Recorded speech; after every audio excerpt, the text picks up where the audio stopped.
Hello, everyone, and thanks for listening. Like, comment, and subscribe. I have done a lot of research over the course of, I guess, this year and last year. And it's an ongoing thing. So it's not something that only happens in a short amount of time. But I kind of look at this stuff that I'm reading and go over it because it kind of keeps me informed on what kinds of things are happening, even in the area that I live, so I can understand why people behave the way they do or react the way they do. And I am seeing the signs of people being more, how would you say, there's more tension. I guess that's a good word to use, more tension. There's more social divide. There's a lot of more anger out there in the world. And it just really doesn't seem like it is de-escalating. It escalates. And I'll say this before I start this article, because this article is not going to be any better. As you can see from the title, a new Trump proposal is about to surface, and this could penalize immigrants. And so this proposed document that could take place very soon.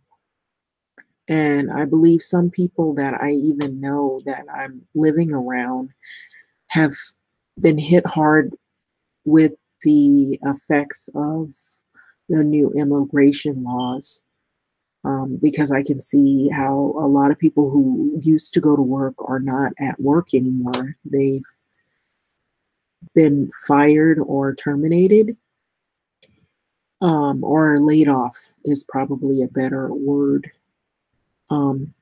to use, because they may not have been fired. They may have just been laid off because of the new laws and the new rules that are enforced now here in California, with undocumented individuals working at places of employments, and they don't have the correct papers to be working there. And so this proposal that could be happening, I found in the Washington Post under national security. Trump proposal would penalize immigrants who use tax credits and other benefits. And so I'm going to digress here.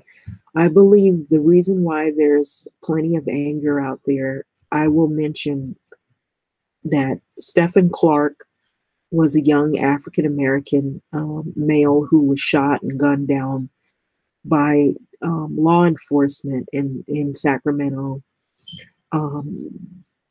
There's more to the story, of course, but he turns out that he didn't have any weapon on him. He had an iPhone, and he was shot multiple times.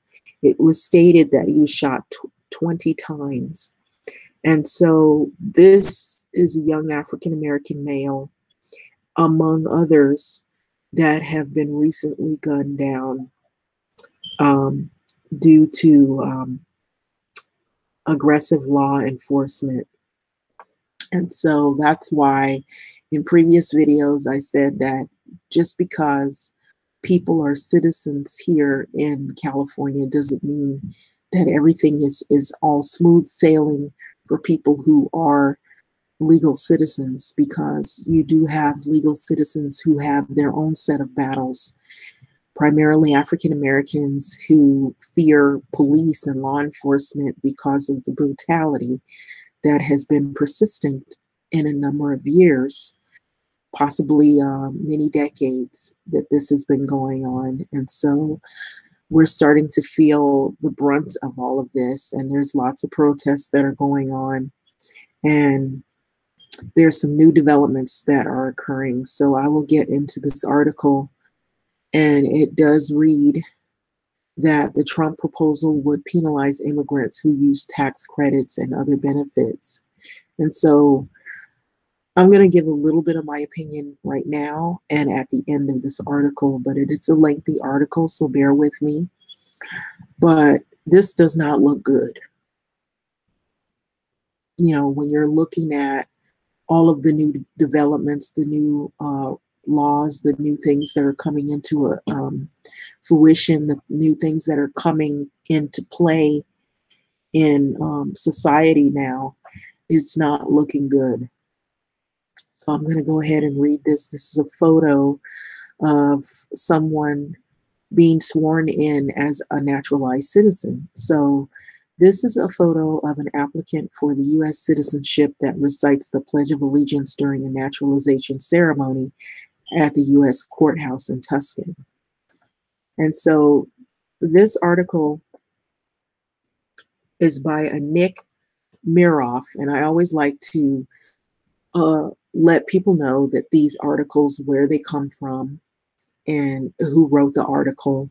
And if you're looking for the article, I try to leave the title of the article. If I don't leave the title, most of the times it's in the video, so that I'm not giving credit to myself to say that I wrote the article, because I never write these articles. I just happen to love to read articles about politics and about, you know, some of the new events and the things that are going on in the world.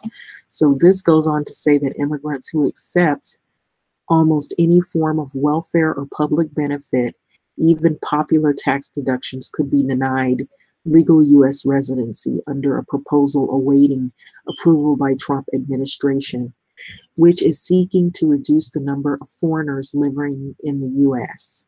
So I'm going to repeat that important part of this article. If you don't hear anything else, anybody you know, anybody that you're related to that may be in this situation, you need to listen to this video and listen to this article, because it could mean your livelihood here in the US. So Trump's proposal would penalize immigrants who use tax credits and other benefits. This is in the Washington Post. So people need to know this before they decide that they need to apply for these things, that you may end up putting yourself in a vulnerable position, as if it isn't already. So immigrants who accept almost any form of welfare or public benefit, even popular tax deduction, could be denied legal U.S. residency under a proposal awaiting approval by the Trump administration, which is seeking to reduce the number of foreigners living in the U.S. So according to a draft of the proposal obtained by the Washington Post, immigration caseworkers would be required to consider a much broader range of factors when determining whether immigrants or their U.S. citizen children are using public benefits or may likely to do so. And so there is a full draft of this proposal. I'm not going to click on it. I'm just going to read the article, because the article is important before you start reading about what could possibly be the proposal that could come forward very soon. So current rules penalize immigrants who receive cash welfare payments, considering them a public charge. And what does mean a public charge? That means you're someone who is not stable financially and you're not able to take care of yourself or your family. And so the public or taxpayer money has to take care of your family and you, and you're considered a public charge.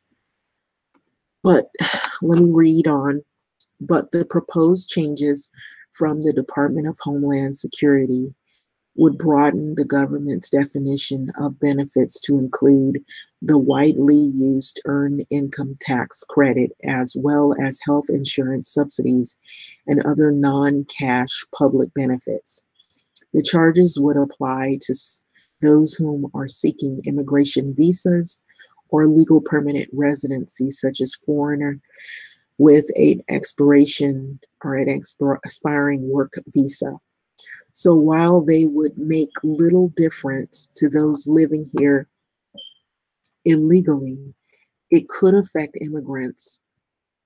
Now, listen to this: immigrants who are protected under Deferred Action for Childhood Arrivals program. And that is all the people who are part of the DACA program, whose termination has been blocked by federal courts if they attempt to file for full legal residency. So, immigrants and their families facing a short-term crisis could have to forego help to avoid jeopardizing their U.S. residency status. So that means you'd have to pretty much struggle on your own to get on your own 2 feet through friends, maybe churches, um, maybe shelters or places like food banks. Those are the places that you might end up having to go if you have a short-term crisis in order to not jeopardize your chances of U.S. residency status. So the proposal would also require more immigrants to post cash bonds if they have a higher probability of needing or accepting public benefits. The minimum amount would be $10,000 according to Department of Homeland Security proposal. But it could be set higher if an applicant is deemed a greater risk of neediness. Department of Homeland Security, which is abbreviated DHS, officials say the proposal is not finalized, but the overhaul is part of the Trump administration's broader effort to curb legal immigration, and the groups favoring a more restrictive approach have long insisted that immigrants are a drag on the federal budget and siphon on an American prosperity, which means they pretty much use up all of the welfare and subsidy programs. And so it takes away from American people who could use those programs, who are denied those programs because they have either a lack of funding because it's depleted, or they have people who are on a long waiting list needing those programs, and some are American citizens and some are not. And so it creates a problem. So the administration is committed to enforcing existing immigration law, which is clearly intended to protect the American taxpayer by ensuring that foreign nationals seeking to enter or remain in the U.S. are self-sufficient. Department of Homeland Security spokeswoman Katie Waldman said this in a statement. Any proposed changes would ensure that the government takes the responsibility of being good stewards of taxpayer funds seriously and adjudicates immigration benefit requests in accordance with the law, she added. So basically, you have to be somebody who's self-sufficient and not needy of public cash aid when you're coming to the U.S. You have to be somebody who can relatively get on your feet rather quick without having to need cash aid or food stamps, because that's a public charge or considered a public charge. So Department of Homeland Security officials say the agency is preparing to publish a proposed rule changes in the Federal Register and invite public comment, but they have not set a date just yet. So Reuters reported on the proposed changes in early February. So this was already reported, but it wasn't really taken serious because nothing really was set in place or in motion just yet. But now, since we have all these new developments, now it's being considered that it could possibly come very soon. So in the VOX, it's also a paper where they published excerpts of this draft as well, that this proposal could take place. So, but a more recent 223-page version obtained by the Post shows that the proposal is more extensive than previously reported. And so up in this article, there's a, a version, or at least I believe it says this is the 223-page version of this proposal. And so you're welcome to read it when you feel the need to thumb through it or look for important information, if this helps anyone to at least be in the know of what's going on, because I think that's important in this time, is to know what's happening and to not be in the dark about this stuff, because you don't want to be somewhere and then it affects you and you don't know how to handle it.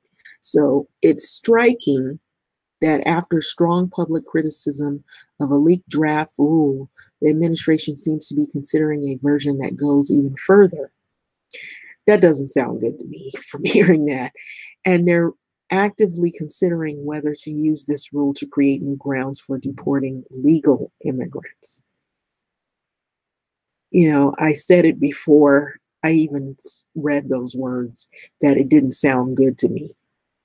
So I'm going to read that again. It's striking that after strong public criticism of a leaked draft rule, the administration seems to be considering a version that goes even further. So it doesn't get easier, it doesn't get better, it doesn't necessarily have a host of a list of alternatives on how to get around any of this.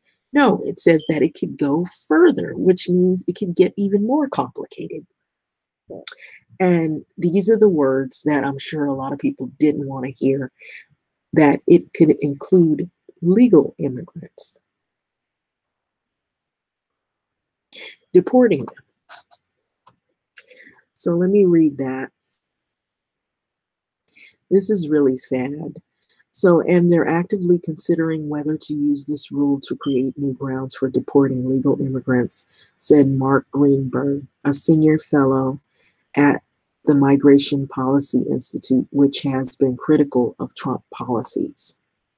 And so you see people here, they're immigrants, and they take the oath of allegiance to the U.S. during a naturalization ceremony at the state park in New Jersey. It's the Liberty State Park. So there's a lot of people that will go through the necessary steps to become naturalized citizens. So they showed the first one was in Tuscan, and this one here is in New Jersey, or Jersey City. Hopefully it is New Jersey, because it sounds, I don't know of any other New Jersey. So one notable aspect of the proposal indicates that native-born Americans use public benefits at roughly the same rate as the foreign-born population. Out of 41.5 million immigrants living in the U.S., 3.7% received cash benefits in 2013, and 22.7% accepted non-cash benefits, including Medicaid, housing subsidies, or home heating assistance, according to statistics compiled by U.S. Citizenship and Immigration Services. Those figures were nearly identical to the percentage of native-born Americans who get the same forms of assistance. Of the 270 million non-immigrants, 3.4% received cash welfare that year. USCIS research found that 22.1% received non-cash benefits. And so there's also a link here. And I believe it's a link to another article that ties into this article It goes under the title Family Ties Drive U.S. Immigration, Why Trump Wants to Break the Chain. So I believe that was the statement he made about the chain migration. So U.S. authorities have long had the ability to deny residency and other benefits to non-citizens who are dependent on public assistance. So concerns about such dependency were partly the basis for the family-based immigration model in place for the past half century, requiring sponsors to assume financial responsibility for relatives they wish to bring into the country. So Trump blames the model for facilitating what he calls the horrible chain migration, which I already said earlier before reading this. One of the most radical changes outlined in the proposal would consider refundable tax income credit, including the earned income tax credit created to help working families with low and moderate incomes. According to the recent estimates, it is used by nearly 1/5 of the American taxpayers, particularly those who work in relatively low paid service industries. Under the proposed changes, immigration caseworkers would not consider benefits derived from service in the armed forces or some of the government jobs, as well as disability, workers' compensation, and Medicaid, unless the premiums are fully paid by the public.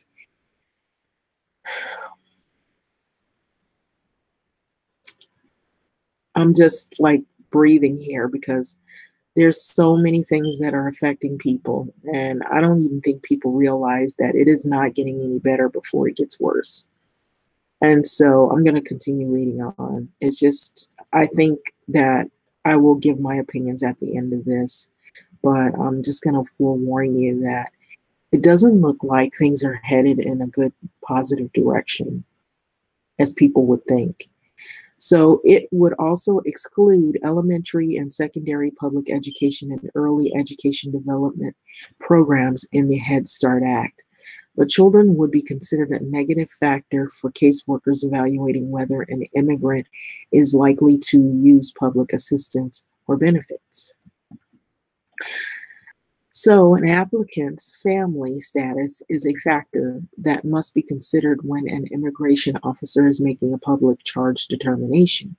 The proposal states, so Department of Homeland Security will consider whether the alien being a dependent or having dependents makes it more or less likely that the alien will become a public charge. So it's based on your kids and your circumstance. A person that is a caseworker of a person who is an immigrant, you'll have an immigration officer and they will make the determination if this person is what they call, quote unquote, a public charge. And so the proposal notes that the receipt of non-cash benefits tended to increase as family size increased in 2013. So that right there is sort of giving you a heads up that the more babies you have, the more family members you have that need cash aid or public assistance would make that determination whether this is a high risk situation where the person could be a public charge, meaning that you're not self-sufficient, you need help from public aid, and you're also not only needing it for yourself but your family, where the family members are also a public charge. So Jonathan Withington, a USCIS spokesman, said the proposed changes will be published in 2018, but he said that he couldn't discuss the contents and that no final decision has been made just yet. While Department of Homeland Security reviews the proposed changes, any draft documents circulating internally are considered pre-decisional. So nothing has been set yet, but it's in the works. It's in the works. And it says it has not been approved for submission to the Office of Management and Budget, he said. A person with knowledge of the deliberations said that the draft is essentially complete and awaiting final approval at Homeland Security Secretary Kristen Nielsen. She's the one, I believe, that does the final approval of this. So the proposed rule appears to have generated a consternation among some U.S. CIS employees. So at a recent town hall style staff meeting, one worker challenged Director L. Francis Cisna, according to a recording of the encounter shared with the Post. So on a personal level, I think I can say with confidence that my destitute and illiterate great-grandparents would not have been welcomed in the country under something like the very ill-conceived public charge rule. That is currently in the process of development. And so the staffer said this, and he told Cisna that such changes were hurting employee morale. Given that neither the headquarters nor the policy environment seem likely to change in the next 3 years, what will you do to maintain and retain, I should say, a motivated and engaged headquarters workforce, he asked Cisna. Administrations change, policies change, Cisna replied, according to the recording.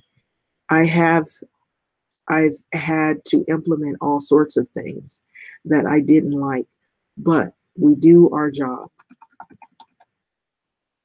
I think that we all have to remember we are civil servants and we all serve the president, Cisna told his staff.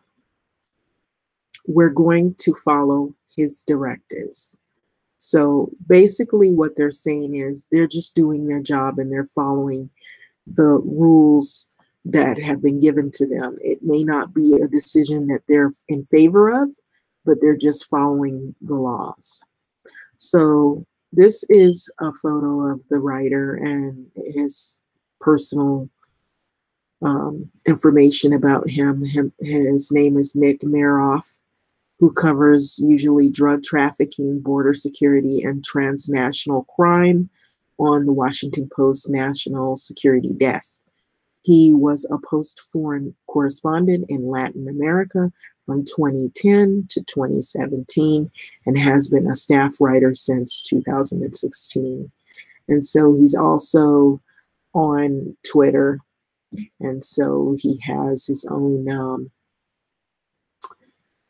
I guess his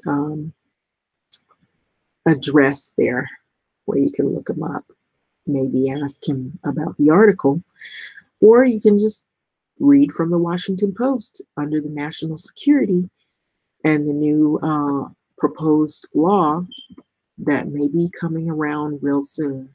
And so here's my opinion. Roughly, I believe that I already knew that this was headed down the road.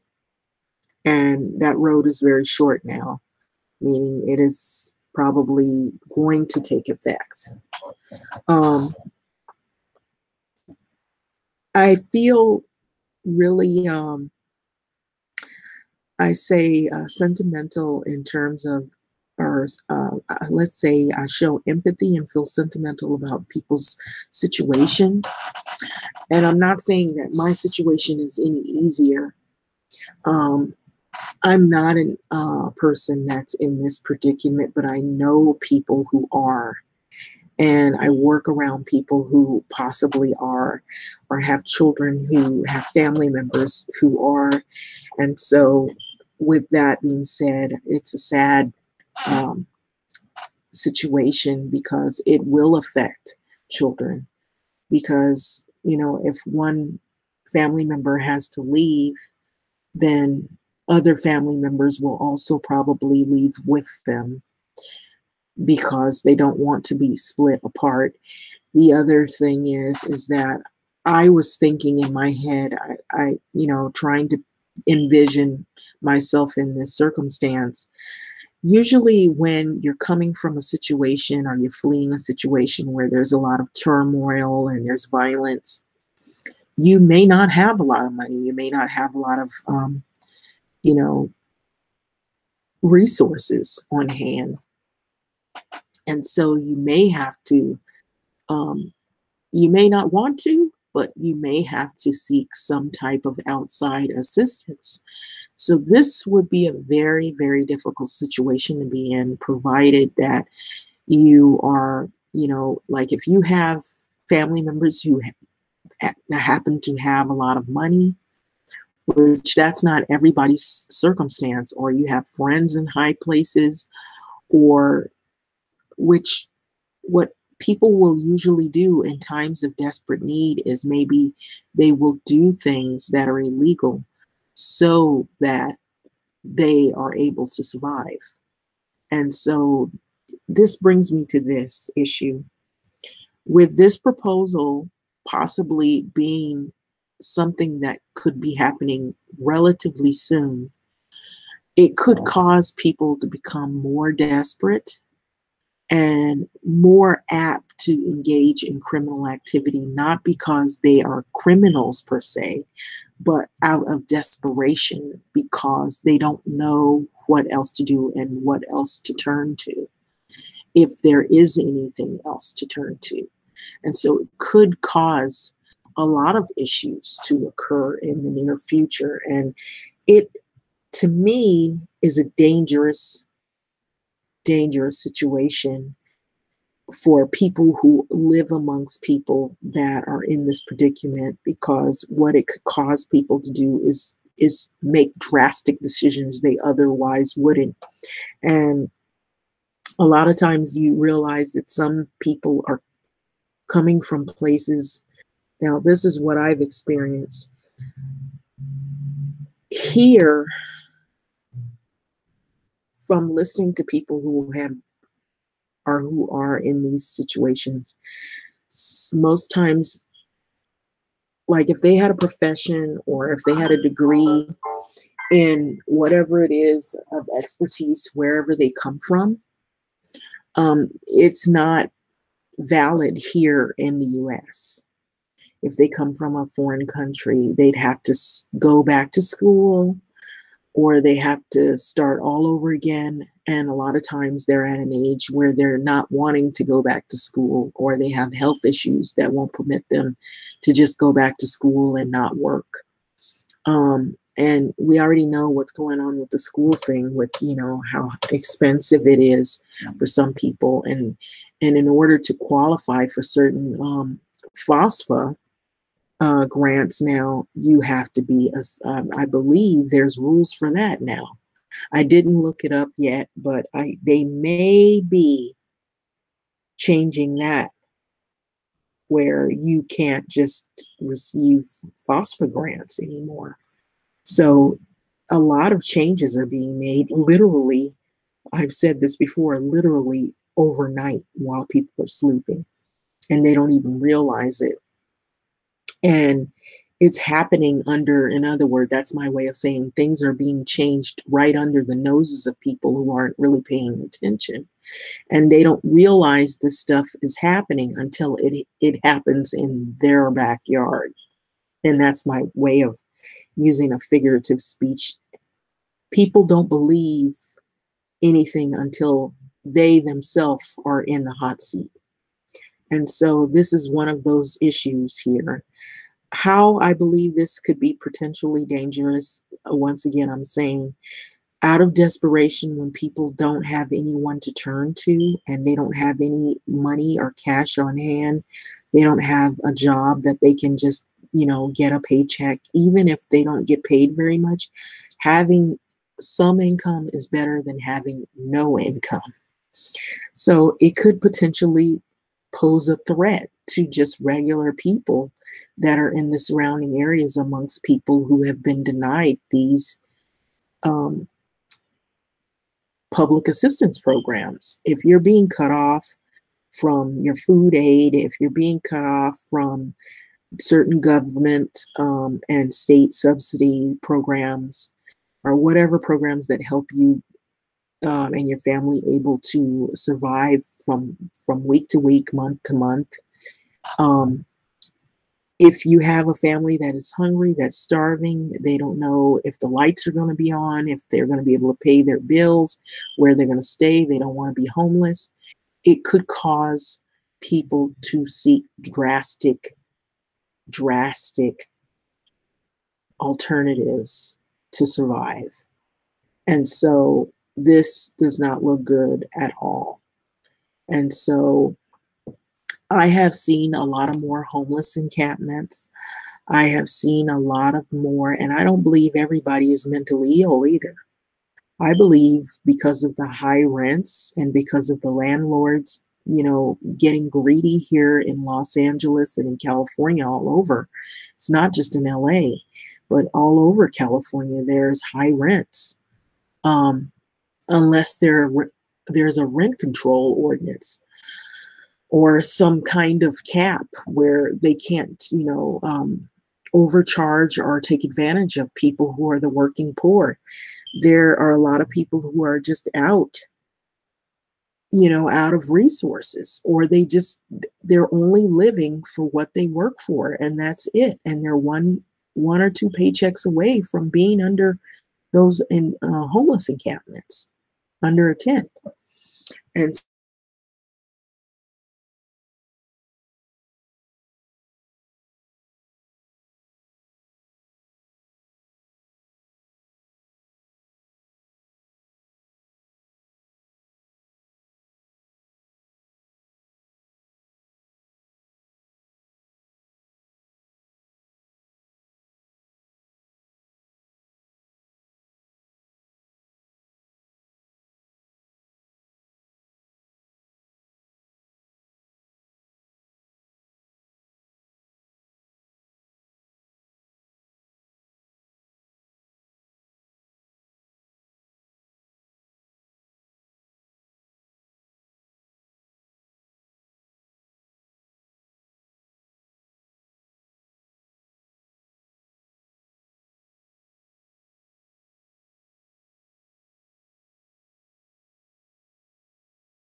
okay, so I'm continuing on with the article that I read.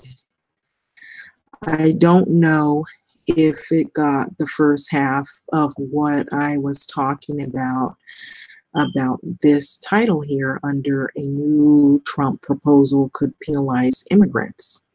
And so I was sharing an article under the Washington Post, and the article was relatively lengthy.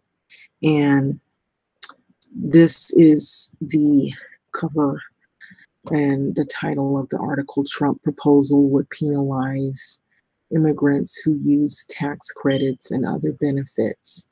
And so I spoke in candid detail about the article. So I'm just basically going to probably review this and see if it did come up. If it didn't, I will redo and read this article because I think this article is extremely important and it sheds light on what could happen in the coming weeks and maybe the coming few months. So my title is A Trump Proposal Could Penalize Immigrants. So it's really basically in short of this title, Trump Proposal Would Penalize Immigrants Who Use Tax Credits and Other Benefits. And so this article is rather lengthy. I read the article to the entirety. I don't mind reading it again because I believe that many people are going to somehow be affected by this proposal in the coming weeks, really, to be honest. And so I'm basically going to click off and then I'm going to click back on if I have to, and see if this went, live. But it's a sad article because there are many different developments that could happen with this right here, this proposal, and could affect plenty of people in certain ways. And I kind of broke it down and what those ways are. But anyway, like, comment, and subscribe, and I will come back to see how this article plays out. But yeah, it doesn't look good. I will just say that this doesn't look good at all. And so if I have to, I'll redo this article because I don't really know if it actually came out the way I intended it to. Because I'm kind of like doing this, because sometimes you have to wait until you actually connect to be able to express whatever it is that you're vlogging, or if you're, I don't know if you say blog, whatever, or if you're kind of going along and documenting or kind of like reiterating what new developments that you have come across. But anyway, like, comment, and subscribe, and I will get back in a few.